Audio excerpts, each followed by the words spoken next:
مصطفى مصطفى منبع للصفا، سيد الأنبياء مشعل في الوفاء، كان في عطفه لليتامى دفاع.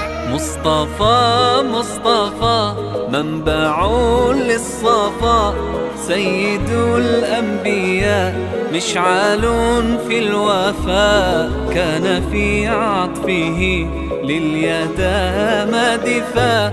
حن قلبي له فاض شوقا إليه، ليس أرجو سوى شربة من يديه. الصلاة عليه والسلام عليه، للسماء ارتقى فأتى بالنقاء، وغدا وجهه نيرا